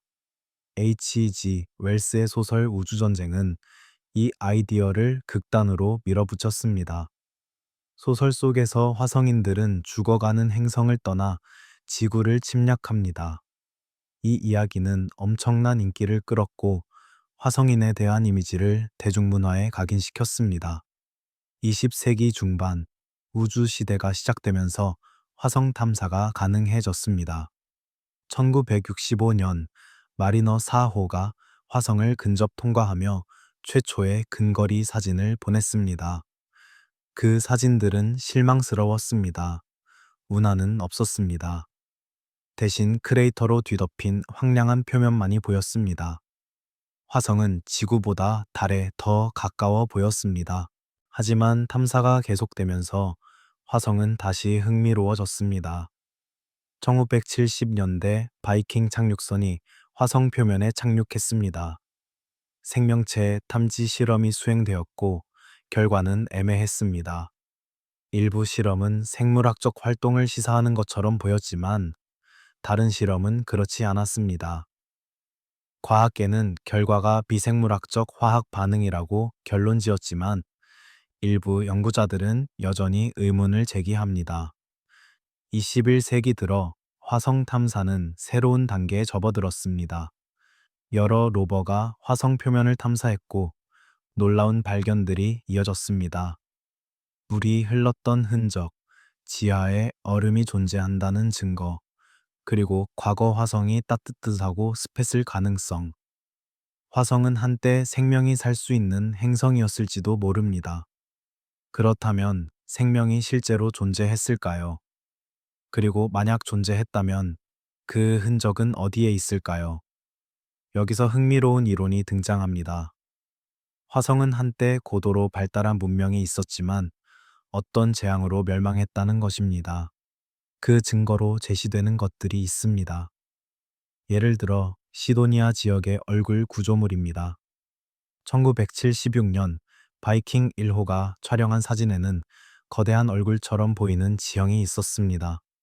일부 연구자들은 이것이 인공 구조물이라고 주장했습니다.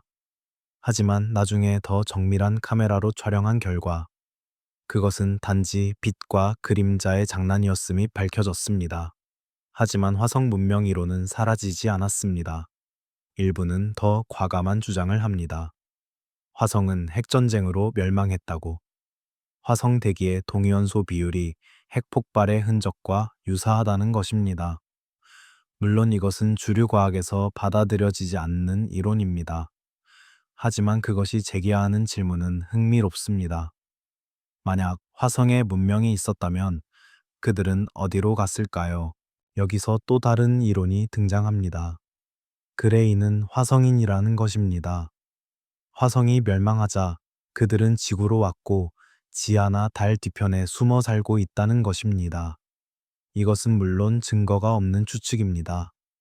하지만 그것이 제기하는 더 깊은 질문이 있습니다. 생명체가 자신의 행성을 파괴할 수 있을까요? 그리고 만약 그렇다면 우리도 같은 길을 걸을까요? 화성 탐사는 계속되고 있습니다. 현재 여러 대의 로버가 화성을 탐사하고 있고 앞으로 인간이 화성에 착륙할 계획도 있습니다. 우리가 거기서 무엇을 발견할까요? 생명의 흔적일까요? 멸망한 문명의 잔해일까요? 아니면 단지 돌과 먼지뿐일까요?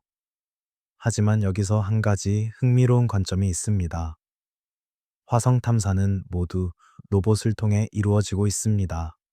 우리는 우리의 대리자를 보냅니다. 로버는 우리의 눈이고 센서는 우리의 손가락이며 카메라는 우리의 감각입니다. 우리는 지구에 앉아서 화성을 탐험합니다. 우리는 원격으로 존재합니다. 이것을 뒤집어 생각해보면 어떨까요? 만약 다른 지적 생명체가 있다면 그들도 같은 방식을 사용할 것입니다. 직접 위험한 곳에 가기보다는 대리자를 보낼 것입니다. 그 대리자는 생물학적일 수도 있고 기계적일 수도 있으며 또는 그 중간 어딘가일 수도 있습니다. 생체 기계라고 불리는 것처럼요.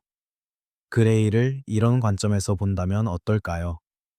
그들은 탐험가 자체가 아니라 탐험 도구일지도 모릅니다. 원격으로 조종되는 아바타 같은 존재 또는 인공지능으로 구동되는 자율 로봇. 그들의 큰 눈은 센서이고 작은 몸은 효율성을 위한 설계이며 감정이 없는 것처럼 보이는 태도는 프로그램의 결과일 수 있습니다. 이런 생각은 더 나아갑니다.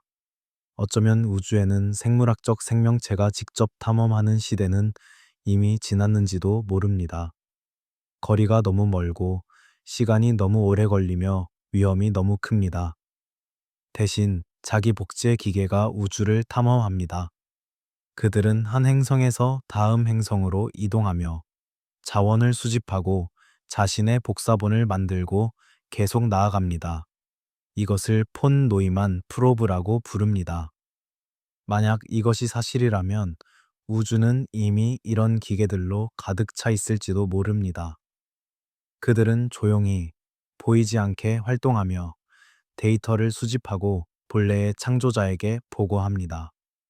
또는 창조자는 이미 사라졌고 기계들만 남아 원래의 프로그램을 계속 실행하고 있을지도 모릅니다.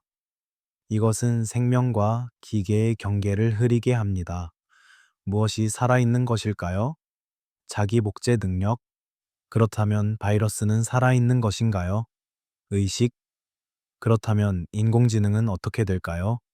진화? 그렇다면 진화하는 알고리즘은 생명인가요?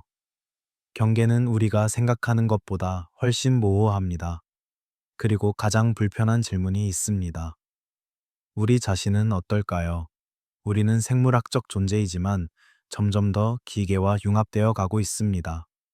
인공심장, 인공관절, 인공눈, 그리고 곧 인공노획까지. 우리는 사이보그가 되어 가고 있습니다. 어쩌면 그레이는 우리의 미래 모습일지도 모릅니다. 생물학적 진화와 기술적 진화가 만나는 지점, 그 끝에 도달한 형태. 밤하늘에 화성이 붉게 빛납니다. 그곳에는 우리의 로봇들이 돌아다니고 있습니다. 그들은 우리의 명령에 따라 움직이지만 어느 정도는 자율적입니다.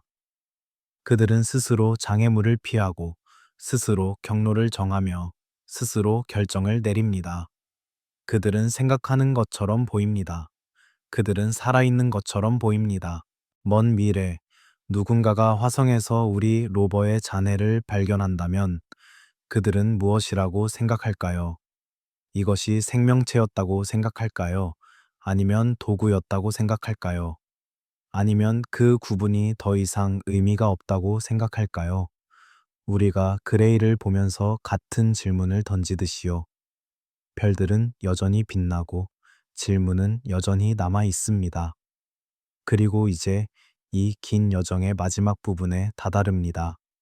모든 이야기를 하나로 묶고 모든 질문을 다시 한번 성찰하며 답 대신 의미를 찾는 시간입니다.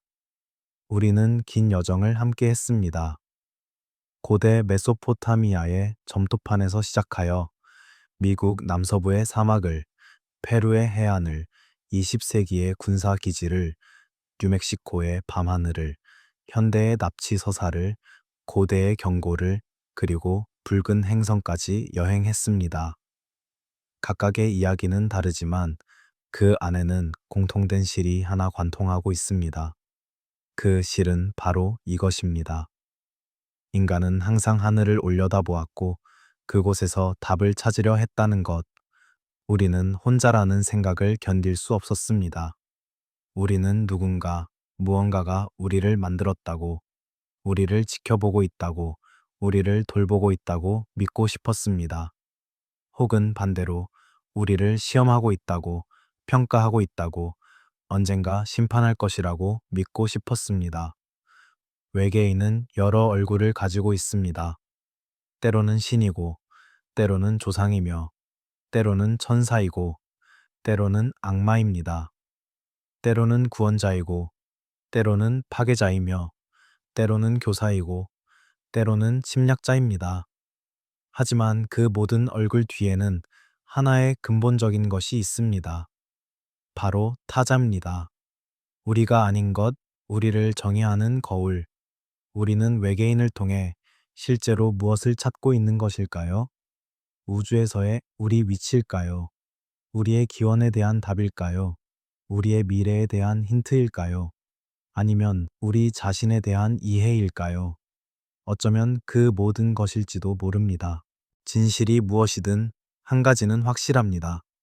이 질문들은 인간의 조건의 근본적인 것입니다. 우리는 의미를 찾는 존재입니다. 우리는 패턴을 보고 이야기를 만들며 연결을 추구합니다. 별들 사이에 점을 이어 별자리를 만들듯이 우리는 흩어진 사건들을 이어 서사를 만듭니다. 수메르의 점토판, 호피족의 벽화, 파라카스의 두개골, 로즈웰의 잔해, 납치 경험자들의 증언, 에녹서의 경고, 화성의 얼굴. 이것들은 서로 연결되어 있을까요? 하나의 큰 그림의 조각들일까요? 아니면 각각 독립된 이야기들일까요? 우리는 알 수 없습니다. 어쩌면 양쪽 다일지도 모릅니다. 과학은 증거를 요구합니다. 그리고 그것은 옳습니다. 증거 없는 믿음은 미신이 될 수 있고, 검증 없는 주장은 망상이 될 수 있습니다. 하지만 동시에 모든 것이 증명될 때까지 기다린다면 우리는 질문을 멈추게 될 것입니다. 그리고 질문을 멈추는 순간 우리는 발견을 멈춥니다. 역사를 돌아보면 오늘날 우리가 사실로 아는 많은 것들이 한때는 미친 소리로 여겨졌습니다. 지구가 돈다는 것, 병이 작은 생물체에 의해 전염된다는 것, 시간이 상대적이라는 것, 모두 처음에는 거부되었고 조롱받았으며 탄압받았습니다. 하지만 결국 진실로 받아들여졌습니다. 그렇다고 모든 미친 소리가 진실이라는 것은 아닙니다. 대부분은 정말로 미친 소리일 뿐입니다. 하지만 일부는 아닙니다. 문제는 어떻게 구별하느냐입니다. 어떻게 가능성과 망상을 구분하느냐입니다. 그것은 쉽지 않습니다. 그래서 우리는 계속 질문하고, 계속 탐구하며, 계속 열린 마음을 유지해야 합니다. 우리가 하늘을 보는 이유는 단순히 외계인을 찾기 위해서가 아닙니다. 우리가 하늘을 보는 이유는 우리의 한계를 넘어서기 위해서입니다. 우리가 아는 것 너머를 보기 위해서입니다. 우리가 상상할 수 있는 것 이상을 꿈꾸기 위해서입니다. 그리고 어쩌면 가장 중요한 것은 이것일지도 모릅니다. 우리는 혼자가 아니라는 느낌. 우주가 텅 비어 있지 않고 차갑고 무의미한 것이 아니라 생명으로 가득 차 있고 의미로 충만하며 가능성으로 넘쳐난다는 느낌. 그것이 사실이든 환상이든 그 느낌은 우리를 위로합니다. 그것은 우리에게 희망을 줍니다. 고대인들은 하늘을 올려다보며 신을 보았습니다. 중세인들은 천국을 보았습니다. 근대인들은 다른 세계를 보았습니다. 그리고 현대인들은 외계인을 봅니다. 이름은 바뀌었지만 근본적인 욕구는 같습니다. 연결되고 싶다는 욕구, 이해받고 싶다는 욕구, 그리고 의미 있는 존재가 되고 싶다는 욕구. 과거와 미래는 이상한 방식으로 만납니다. 고대 신화는 미래 기술을 예견하는 것처럼 보이고, 현대 경험은 고대 전승을 반복하는 것처럼 보입니다. 시간은 선형적이지 않을지도 모릅니다. 어쩌면 모든 것은 순환하고 반복되며 다시 돌아옵니다. 같은 이야기가 다른 형태로 계속 이어지는 것일지도 모릅니다. 그레이의 미스터리는 풀리지 않았습니다. 그들이 실제하는지, 신화인지, 심리적 현상인지, 미래의 인간인지, 과거의 신인지 우리는 여전히 모릅니다. 하지만 어쩌면 그것이 괜찮을지도 모릅니다. 어쩌면 답보다 질문이 더 중요할지도 모릅니다. 어쩌면 확실성보다 가능성이 더 풍요로울지도 모릅니다. 밤은 깊습니다. 별들은 여전히 빛나고 있습니다. 당신은 이제 긴 이야기를 다 들었습니다. 머리는 생각으로 가득 차 있을지도 모르지만 동시에 편안한 피곤함이 밀려올 것입니다. 그것은 좋은 피곤함입니다. 긴 여정 끝에 만족스러운 피곤함입니다. 이제 눈을 감으셔도 좋습니다. 호흡을 천천히 하세요. 몸의 긴장을 풀어주세요. 이야기들이 꿈속에서 계속 흐르도록 놔두세요. 점토판의 설형 문자가 별자리로 변하고 별자리가 얼굴로 변하며 얼굴이 다시 별로 변하는 것을 지켜보세요. 우리는 혼자가 아닐지도 모릅니다. 우리는 결코 혼자였던 적이 없었을지도 모릅니다. 하늘에서든 땅 밑에서든 우리 마음속에서든 무언가가 항상 우리와 함께 했을지도 모릅니다. 그것이 신이든 조상이든 외계인이든 아니면 우리 자신의 깊은 부분이든 그것은 여전히 거기 있습니다. 그러니 이제 편히 쉬세요. 꿈꾸세요. 상상하세요. 그리고 아침이 오면 다시 하늘을 올려다보세요. 새로운 눈으로, 새로운 질문으로, 새로운 경이로움으로. 왜냐하면 이야기는 끝나지 않았기 때문입니다. 이야기는 결코 끝나지 않습니다. 그것은 계속되고 변화하며 살아 숨쉽니다. 우리와 함께 이 긴 밤을 보내주셔서 감사합니다. 이 채널에서는 앞으로도 역사 속 깊은 미스터리와 잊힌 이야기들을 발굴하여 여러분과 나누고자 합니다. 구독과 알림 설정을 해두시면 새로운 이야기가 올라올 때마다 가장 먼저 만나보실 수 있습니다. 또한 후원을 통해 이 채널을 지원해 주시는 분들께는 독점 콘텐츠와 확장된 에피소드를 미리 만나보실 수 있는 기회가 주어집니다. 역사는 단순한 과거의 기록이 아닙니다. 그것은 현재를 비추는 거울이며 미래를 상상하는 씨앗입니다. 우리가 함께 탐구하는 이 이야기들이 여러분의 잠을 편안하게 하고 꿈을 풍요롭게 하며 깨어났을 때 세상을 조금 다른 시각으로 바라볼 수 있게 해주기를 바랍니다. 인간이 그려온 얼굴들을 찬찬히 살펴보면 하나의 이상한 패턴이 드러납니다. 시대와 장소를 막론하고 우리는 끊임없이 같은 형태를 반복해 왔습니다. 큰 머리, 큰 눈, 그리고 작은 몸. 이것은 우연일까요? 아니면 무언가 더 깊은 이유가 있는 것일까요? 고대 수메르의 신상들을 보면 눈이 유난히 큽니다. 거대한 눈은 흰색 조개 껍데기와 검은 돌로 만들어져 있고 그것은 보는 이를 뚫어볼 듯 응시합니다. 이집트의 호루스 신은 매의 머리를 가지고 있지만 그 눈은 인간보다 훨씬 크고 둥글게 표현됩니다. 일본의 전통 가면들, 특히 노가면들은 작은 얼굴에 큰 눈구멍을 가지고 있습니다. 아프리카의 토템에서도 오세아니아의 조각상에서도 우리는 같은 특징을 발견합니다. 과장되게 큰 눈, 상대적으로 작은 몸. 왜 그럴까요? 왜 인간은 신성하거나 초자연적인 존재를 묘사할 때 눈을 크게 그리는 것일까요? 한 가지 설명은 이것입니다. 눈은 영혼의 창이라고 믿어졌습니다. 큰 눈은 더 많이 볼 수 있고 더 깊이 들여다볼 수 있으며 더 많은 지혜를 담고 있다는 것을 상징했습니다. 신들은 모든 것을 보는 존재였고 따라서 그들의 눈은 거대해야 했습니다. 하지만 또 다른 설명도 있습니다. 진화 심리학의 관점에서 보면 인간은 얼굴을 인식하도록 진화했습니다. 우리의 뇌에는 얼굴 인식 전용 영역이 있습니다. 그리고 이 영역은 특히 눈에 민감합니다. 갓난아기도 눈을 먼저 인식합니다. 우리는 점 두 개와 선 하나만 있어도 얼굴로 인식합니다. 이것을 파레이돌리아 현상이라고 합니다. 어둠 속에서 우리의 뇌는 패턴을 찾으려 합니다. 특히 얼굴 패턴을요. 이것은 생존을 위한 메커니즘입니다. 숲속 어둠에서 포식자나 적의 얼굴을 빨리 인식하는 것은 생사의 문제였습니다. 따라서 우리의 뇌는 과잉 반응하도록 진화했습니다. 없는 얼굴을 보는 것이 있는 얼굴을 놓치는 것보다 안전했기 때문입니다.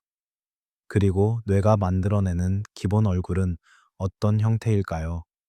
최소한의 정보로 얼굴을 구성한다면 가장 중요한 요소는 눈입니다. 크고 뚜렷한 눈, 나머지는 흐릿해도 됩니다. 이것이 어둠 속에서 또는 의식이 흐릿한 상태에서 우리가 보는 얼굴의 기본 형태입니다.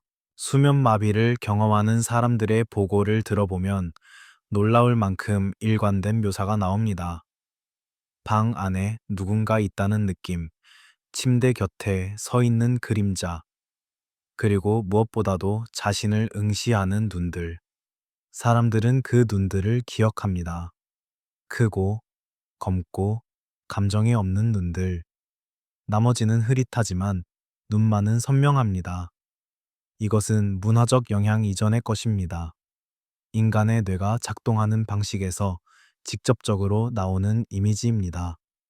그리고 흥미롭게도 이것은 현대의 그레이 묘사와 거의 정확히 일치합니다.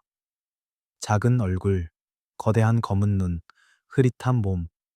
이것은 우리 뇌가 반쯤 깨어있는 상태에서 만들어내는 기본 형태일지도 모릅니다. 그렇다면 고대인들이 본 것도 같은 것일까요?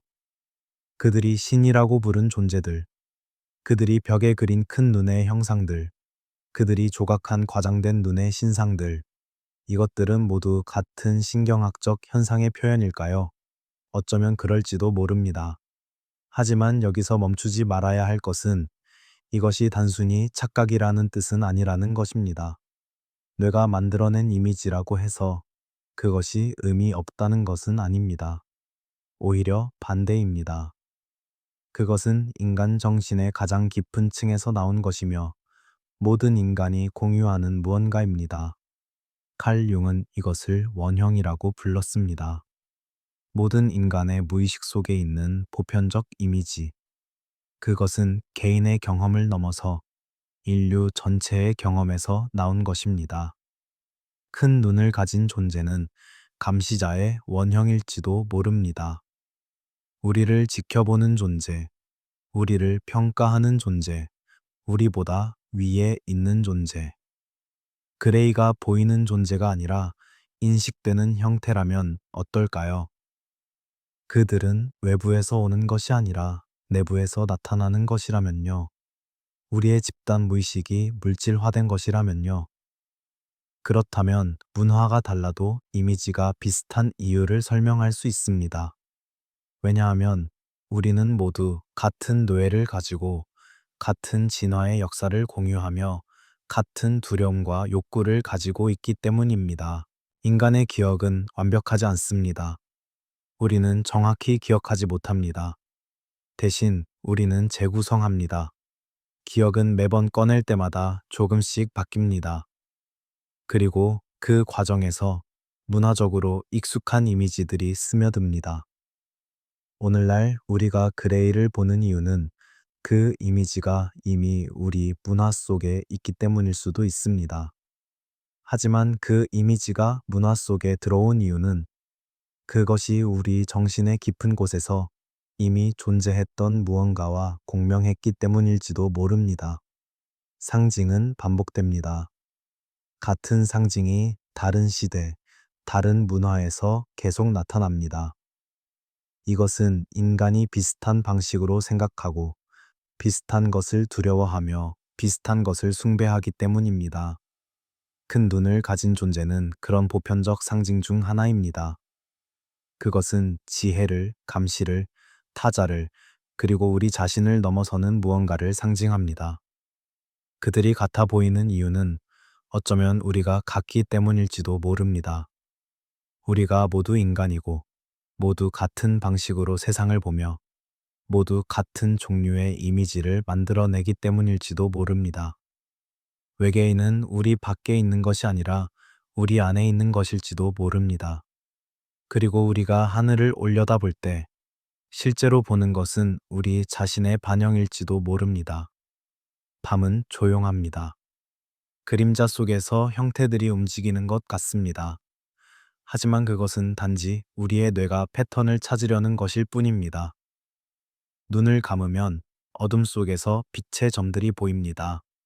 그것들이 모여 형태를 이룹니다. 얼굴처럼 보입니다. 큰 눈을 가진 얼굴. 그것은 실제할까요? 아니면 우리가 만들어낸 것일까요? 경계는 흐릿합니다. 그리고 어쩌면 그 흐릿함이야말로 진실일지도 모릅니다. 납치 경험의 이야기들을 모아보면 하나의 패턴이 명확하게 드러납니다.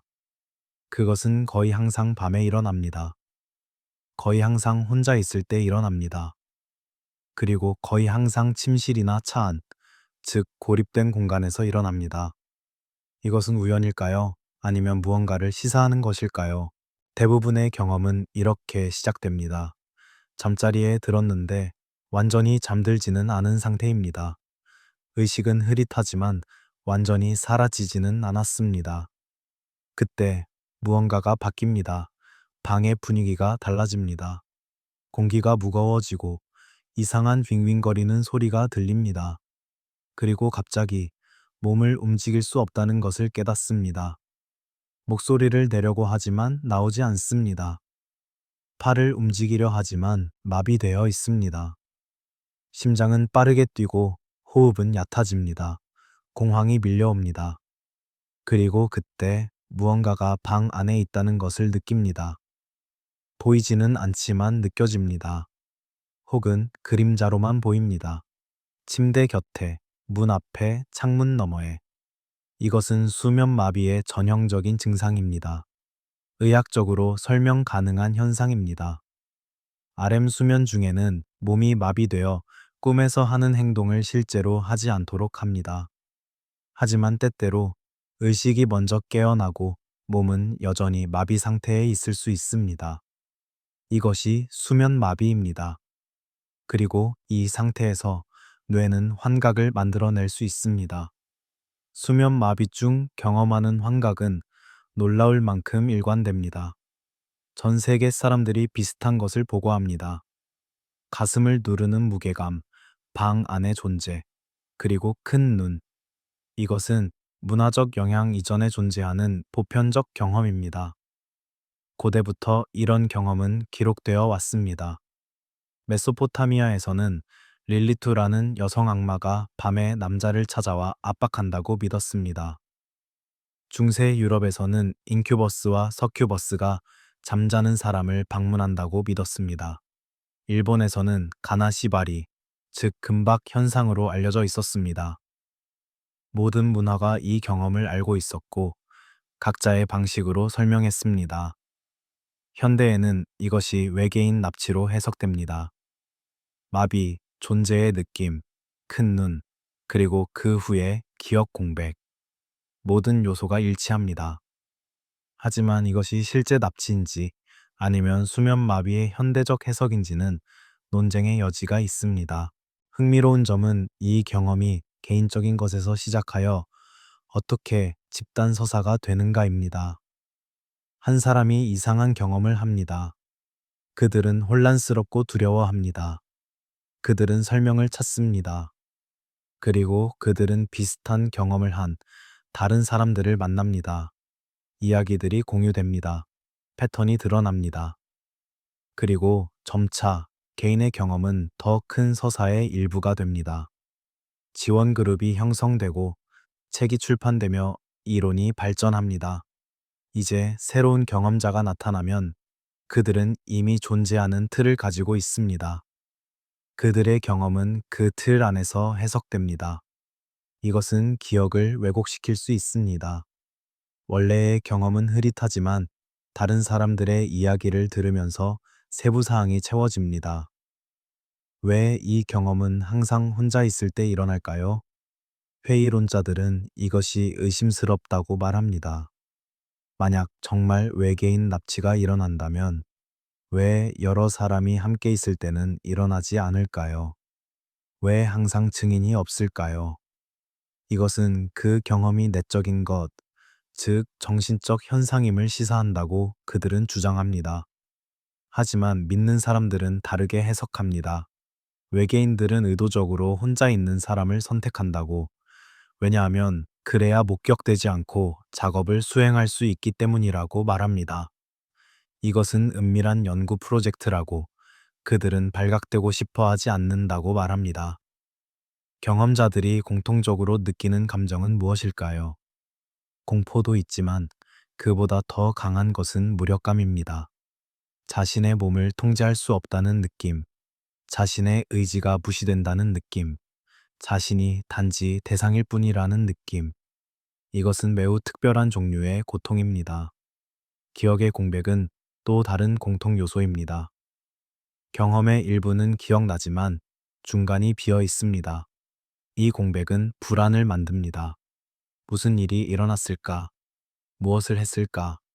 무엇이 나에게 행해졌을까? 모르는 것은 아는 것보다 더 무섭습니다. 그리고 이 공백을 채우기 위해 서사가 만들어집니다. 최면 회상이든 상상이든 다른 사람의 이야기든 무언가가 그 공백을 채웁니다. 서사는 의미를 제공합니다. 혼란스러운 경험에 구조를 부여합니다. 이것은 정신의 방어 기제일 수 있습니다. 이해할 수 없는 것을 이해할 수 있게 만드는 방법. 이 이야기를 말하는 행위 자체가 중요합니다. 경험자들은 종종 고립되고 이해받지 못한다고 느낍니다. 그들의 이야기는 믿어지지 않고 조롱받습니다. 하지만 그들이 자신의 이야기를 말할 수 있을 때, 그리고 그것이 들어질 때 치유가 시작됩니다. 진실이 무엇이든 이 경험들은 실제합니다. 경험자들에게 그것은 일어난 일입니다. 그것이 외부적 현실이든 내적 현실이든 그것은 그들의 삶에 영향을 미쳤습니다. 그리고 그 영향은 부인할 수 없습니다. 밤은 깊습니다. 어딘가에서 누군가는 잠들려 하지만 두려워하고 있습니다. 다시 그 경험이 일어날까봐, 다시 마비될까봐, 다시 그 눈들을 볼까봐. 그들의 두려움은 실제합니다. 그리고 그 두려움을 이해하고 인정하는 것이 중요합니다. 우리가 그들의 해석에 동의하지 않더라도 그들의 고통을 인정할 수 있습니다. 질문은 남습니다. 조용히 답 없이, 그리고 밤은 계속됩니다.